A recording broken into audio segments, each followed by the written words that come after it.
Yoni Thiam bu Tëngéej moom it mu ngi ñuy suivre jërëjëf madame la maire Yoni Thiam Ibrahima Ly bu Kaolack Lalla Coulibaly Bordeaux moom it nee na Mamadou Fofana dem ci jàmm ñëw ci jàmm. jërëjëf Tribune yéenekaay merci pour les messages.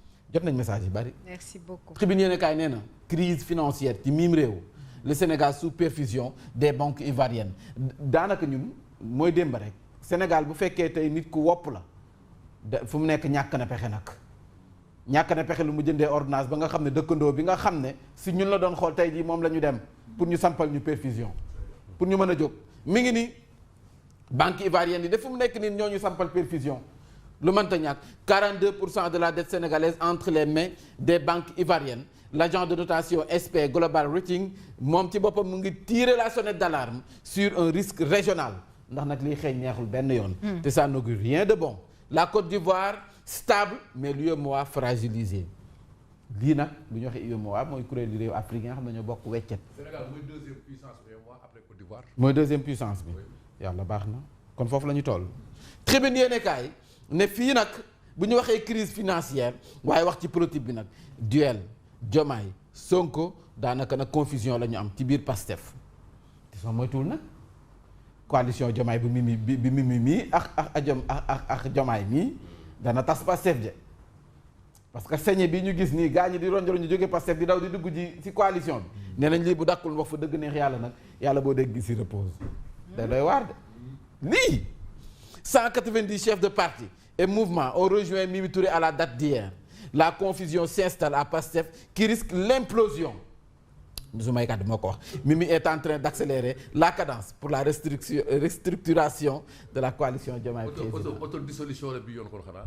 moo ma jaaxal mais dañ ko dissoudre ci Macky. bii nag. mais bu ma ne Pastef risque l'autodissolution. lay xeeñ neexul de. pour man il faut faire la différence Pastef parti à part la. à parti à part yeneen organisation yi dem ci domaine président ñoom it ay parti ak ay mouvement à part la. coalition la. voilà c'est ça waaw c'est des partis et des mouvements comme ni Pastef nekkee parti. Jules Diatta mii cellule cadre yu gëm sa bopp la bokk def na jàngat nee na la crise politique actuelle paralyse le fonctionnement de l'État et a des répercussions sur l'économie et la stabilité du pays Jules Diatta mii wax nga li nga xam ne ni daanaka ñëpp mën nañ ci teg baaraam chômage des jeunes promotion de l'entrepreneuriat en Afrique la solution du magistrat Mamadou Yaxam Keita jërëjëf waaye magistrat waaye nag bee boo ñu xam ne sunu naataangoo bi Mamadou Fofana nga xam ne fii la daan toog le pertinent dañu ko convoqué tey jii ku ko convoqué nag moo du super Linguère Ajaratu Aïda Mbodj mu baax mi en tout cas nag sunu yaay ji moom moo ko convoqué bàjjen national dem jàmm ñëw ci jàmm rek sant yàlla les échos 1800 milliards 42% des souscriptions en tout cas fi mu nekk nii nag banque yu Côte d'Ivoire de moom fu mu nekk ñoo ñuy jàppal tànk ñooñu ci xaw a génne de mi ngi nii les banques ivoiriennes ont acheté 42% des titres sénégalais 42%. ñu delluwaat ci politique bi divergence entre le président Diomaye et son premier ministre gaañaa ngi les députés de Pastef jàppal nañu tànk ñoom nee nañu daal moom ku am leneen na jël te bàyyi lay nax seen Sonko mi ngi nii leur soutien à Sonko député yi Pastef yi la loyauté affichée de Waly Diouf Toussaint Manga ak Fadilou Keita ñoom it wane nañu seen péete ñoom xamal nañu ne kon bu tànn jotee daal Waly Diouf Toussaint Manga ak Fadilou Keita mi nee nañu tànn nañu ki nga xam ne moom mooy Ousmane Sonko am ngeen seen droit ku nekk ak kala saf ñoom moom moo leen saf mi ngi Matar Sène s'en prend à Mimi Waly Diouf Bodian entre donc en conflit avec docteur Niang yow moom docteur li mu la tontu dina ci ñëw yow Waly le quotidien yéene kaay pour financer son développement l'État à fond sur le marché régional mooy li ñu doon waxtaanee sànq rek daanaka nag fan yi bàkkee woon nañ Sénégal mi ngi doon bàkkoo ministre du budget 99 milliards yu nga xam ne ni jot nañu ko vendredi mooy emprunt bu 95 milliards prévu à partir du 28 novembre boobu le Sénégal est à 126 titres en vie pour un encours total de plus de 4000 milliards waa tamit ma jàmbal mi jàmb réew mi rek toog ak ma jàmbal ak li mu fi wax nii yëpp nee na mbiru Direct News moo si ñëw nee na affaire Mohamed Dieng mii nga xam ne daanaka mbirum ak Lat Diop pillage organisé bi des secteurs du jeu en ligne nee na ma jàmbal njak nee na lu njin njaak Ousmane Sonko moo di njaak moo ko wax de ma jàmbal fa nga nekk di wax say wax ji rëy na Sud Quotidien divergence au sommet du pouvoir ces équilibres fragilisent donc ces équilibres fragiles du duo exécutif en tout cas mi ngi nii Jean-Charles Biagui wax na ci enseignant chercheur la nee na une rupture est peu envisageable pour le moment au regard des faits fii réew mi toll ni situation yi jafe-jafe yi jànkonteel ni rupture nag xanaa waru leen ñu ko tegal suñu loxo Walf Quotidien indépendance et célérité dans le traitement des dossiers paradoxe magistral la waaye nag Seydou Gassama bi nga xam ne aatu ma réeroon daa mel ne commencé naa feeñ de aatu de mi ngi wax xaw ma nag wax ji lu mu ci jublu moom Seydou Gassama nee na la bataille devrait être orientée vers le départ du président de la République du Conseil supérieur de la magistrature ay Seydi moom mi ngi nii rek Alassane Seck président de Ligue sénégalaise des droits humains les magistrats veulent une chose et son contraire yéen kaay bi daal dina ciy dikk l'informé nee na souscription des accords de pêche Sénégal Union européenne Yacine Senk yaa ngi ko doon wax sànq un an après le statu quo persiste un an après maanaam toog nañu benn at ci accord yi ñu fi waxoon ci pêche fii ci réewum Sénégal ak Union européenne demuñu cëng demuñu ngaay mi ngi nappkat yi ñu ngi toog di xaar ba tey le pays risque de s'enliser dans une crise politique durable Bakary Domingo Mané moom moo ko xamle analyste politique la ci yéenekaay bi le peuple quotidien nag moom moom moo ko wax de Bakary Domingo Mané Badou gisoo loolu yow le peuple quotidien daal di dikk la dérive policière s'installe au Sénégal déet waay nee nañ gannaaw ma jàmbal fi mu nekk nii nag kan la ñu teg bët mooy Sarr l'allemand moom fu mu nekk moom la ñu teg bët dañ ko convoqué woon def naa convocation après dañ ko repoussé waat sax nee nañ une chasse transfrontalière guet-apens la bu Dakar à l'assaut de l'Allemagne. Gestapo maanaam guet-apens autant pour moi. waaw ñoom ñoo teg bët fu mu nekk nii ki nga xam ne moom mooy Sarr bu Allemagne le régime Sonko allergique à la critique ba tey le peuple quotidien mooy wax nee na gaa ñi daal ku leen xas la ñuy bañ.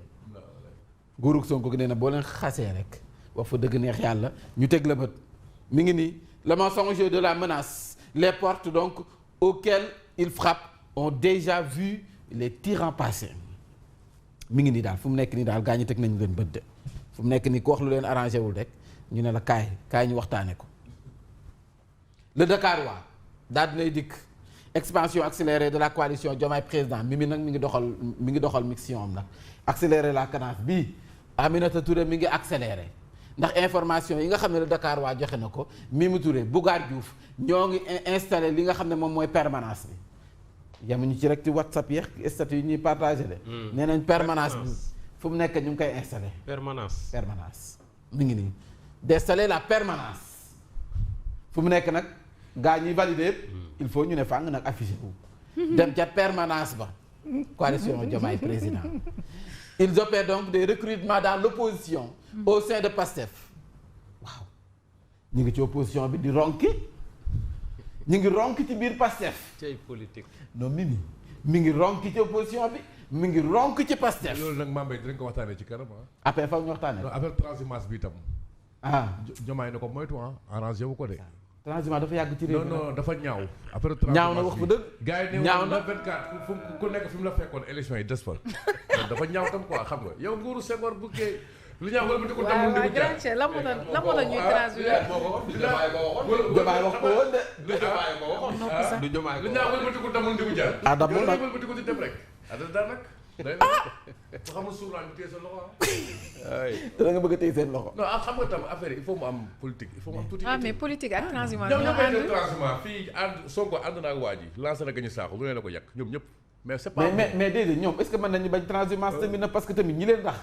loolu loo ko tuddee. Mame en Mbaye tout cas li leer mooy Sénégal. ñoo xam ne élection benn entité gagnétu ko. Mame Mbaye mais ñoo xam ne ñoo àndaan ak ñoom battre campagne. Coalition. ba pare gagné ñëw toog. ñooñu mën naa leen comprendre. waaw. mais les maires APR la ak yenn responsables. ñi doon ñu dem. non non élection locale yaa ngi ñëw nag. Sall troisième mandat. mais des leen fi ngeen nekkoon quand même sori war parce que nag local yaa ngi ñëw. 2027 la. local li ma dégg nag xam naa fi mu ne nii moom politique. mën ñu laa dégg signature dafa fort te signature tëj na gémmiñu DG bu ne ak PCA fi mu nekk nii ak ministre mi ngi nii coopération économique secteur minier. kii kay moo njëkk a transhumé. waaw moom Mimi Touré fan la nekkoon. dem gu njëkk lu ci dernière année bi la dogoog Macky moom Sall. laa la mais ñoom bokk porté nañu combat bi moo leen doon woo Ousmane Sonko moo taxaw Kolda taxaw ak Mame Boye Diao di leen woo leen ñëw di leen leen woo ñoom ñëpp mais baaxul quoi. donc fu mu nekk nag wax fa dëgg transhumance nag ay transhumance. ñoom mënuñu En tout bañ cas. transhumance mënuñu waxati as anti système parce que ñaari système fu mu nekk nii kii ngi taxaw fee kii taxaw fee ah waxante am dëgg yaa ngi commenté nag. ah yow tey tey da nga war a xam ne say quotidien bariwul ah waa baax na. ah tamit waa léegi source A conditions d'engagement volontaire pour le recrutement dans l'armée yéene kaay bi daal na ci dikk les réformes de Diomaye en tout cas condition d'âge ajusté en tout cas dina ci bokk 18 ba 28 ans armée bi soxna na la 18 ba 28 ans kon ñun bokkuñu ñun màgget yi aptatuñu ah suñu dënn yi baaxatul les bacheliers à l'âge de 17 ans. waaw sur autorisation parentale.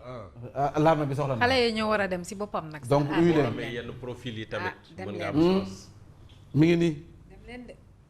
le président du parti Teranga Sénégal rejoint Diomaye président kooku mooy kan moo di Abdoulaye Niane waaye nag ni moom. ba mu waxee Waly Diouf de moom wax fa dëgg ne yàlla am na lu mu ko kii lu mu yóbbante ñu postel nii nag. ba kii de xamul ñii ñëpp dañoo adhéré lii bu ci sonn génnul. ah Adira ñii ñëpp ñu ngi ci coalition bu Mimi bi Diomaye président Diomaye président. li ngay gis ni affiche bi nii yëpp la kii tegal ñoom ñëpp dem nañu mi ngi nii Abdoulaye Niane mii moom it dafa dem waaye nag ba mu demee Waly Diouf Bodian nag moom wax fa dëgg tontu na ko Waly Diouf Bodian qui qualifie son attitude de cupidité et d'indécence lii la may kii nga xam ne moom mooy Abdoulaye Niane waaye Abdoulaye nag nee na ko wax fa dëgg neex yàlla man moom boo may waxal daf fekk may nelaw rek waaye su ma yeewoo dinaa la tontu mi ngi nii il lâche cet obus sur le DG du port autonome bu Dakar laaj ma lu ma ko wax Yacine après dama koy tekkil ci wolof nee na certaines accusations de maître chanteur à la bave nauséabonde loolu mooy lan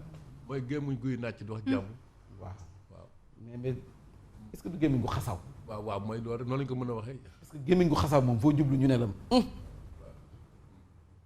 xam na ku fi amee gémmiñ gu xasaw moom moo tax ñu ne gémmuñ guy nàcc di wax jàmm rek. waaw mooy gémmiñ gu naaj bu am jàmm xam nga olof day rafetal. waaw yuut yuuti xasaw yuuti xasaw yi tu exagères. yéen da ngeen am jot xuloo politicien. nañ ko wéetoo. ah déet man li suufu amee ñoo doon ànd ñoom ñëpp. yuuti xasaw yi ñoo doon ànd ñoom ñëpp. yuuti xasaw yi fu ma la romb nga ne accam c'est que Abdoulaye Niane nag yow ni ngay tontoo nii sa wax ji fi nga ko tibbee dafa sori daal sa yuut boobu. ah moo ko wax de baabu nauséabonde mooy yuuti xasaw ah point actu wax ju ñaaw daal bëgg nañ ko. mais nag point actu nee na politique yàgg na nag waaye ànda li naan lëngoo neex na waaye koo bàyyi mu dem ak mbaggam mi ngi nii nee na ànd yu yàgg yëpp politique tas na leen politique fu mu dugg tas na ko ces amitiés fortes que le pouvoir a brisé mi ngi nii toog ci nguur gi rek ànd ba tas bii moo mujj Sonko ak Diomaye tas naam tasul en tout cas ñu ngi koy romandaat ak Abdou Diouf ak kan la Thiam non loolu d'accord ma ci Habib Thiam ak Habib Thiam lañ ba kii nii ba Idi politique yàqul seen diggante Abdou Diouf ak Habib Thiam.